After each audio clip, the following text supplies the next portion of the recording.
चला तर आज आपण बनवणार आहे होममेड पिझ्झा। आता हा पिझ्झा कसा बनवायचा ते आपण या व्हिडिओमध्ये बघून घेऊ। यासाठी आपण 2 वाटी बारीक रवा घेतलेला आहे। त्यामध्ये 2 चमचे दही घालायचं आहे, ते छान मिक्स करून घ्यायचं। त्यानंतर अर्धी वाटी दूध घालायचं आहे, ते व्यवस्थित मळून घ्यायचं आणि 5 मिनिटं रेस्ट करायला ठेवायचं आहे। आपण यामध्येच आपण 1 चमचा बेकिंग पावडर घालायची आहे आणि आपण ते मळून छान पीठ ठेवायचं आहे 5-10 मिनिटं तरी।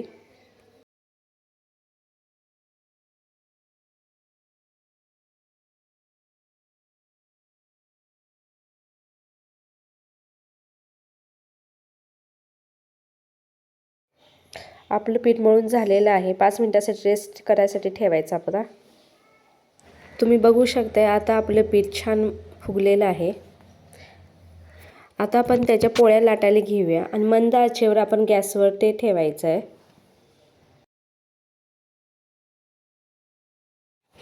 आपण ही पोळी मंद आचेवर भाजायची आहे। आपण यासाठी मैद्याचा वापर न करता बारीक रव्याचा वापर केलेला आहे, तुम्ही बघू शकताय। त्याला बबल्स येऊ नये म्हणून आपण त्याच्यावर काट्या चमच्याने थोडेसे होल करायचे। 2 मिनिटांसाठी आपण त्याच्यावर झाकण ठेवायचं आहे, नंतर काढायचं। बघू शकता आता आपली पोळी रेडी आहे। चला तर आता आपण पिझ्झा करायला घेऊया। त्यासाठी लागणारं साहित्य बघून घेऊया। तर यासाठी आपण शिमला मिरची घेतले, 1 कांदा 1 कापून घेतला आहे, स्वीट कॉर्न थोडे घेतलेले आहेत, 2 पीस चीजचे घेतलेले आहेत, टोमॅटो सॉस घेतलेला आहे, मेयोनीज आणि रेड पिझ्झा सॉस घेतलेला आहे।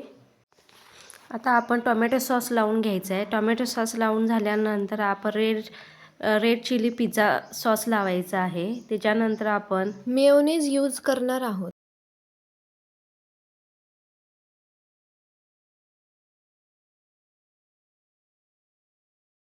मेयोनीज लावायचा आहे। मेयोनी आपण त्यावर टाकून घेऊया। मेयोनीज छान स्प्रेड केल्यानंतर आपण त्याच्यानंतर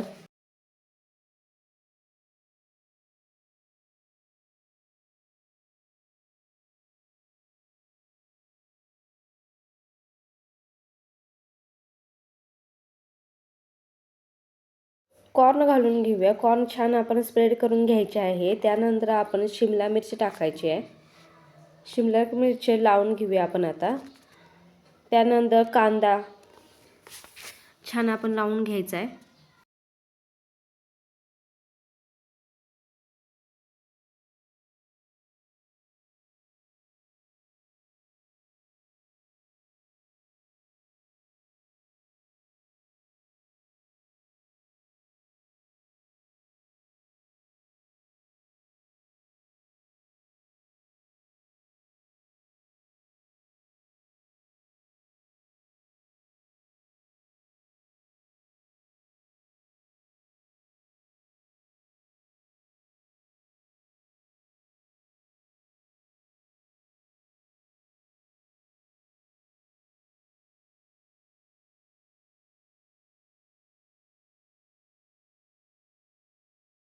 पिझ्झावर आपण कॉर्न, शिमला मिरची, कांदा वगैरे व्यवस्थित स्प्रेड करून घेतलेला आहे। आता आपण ती तव्यावर रोस्ट करायला ठेवायचं आहे।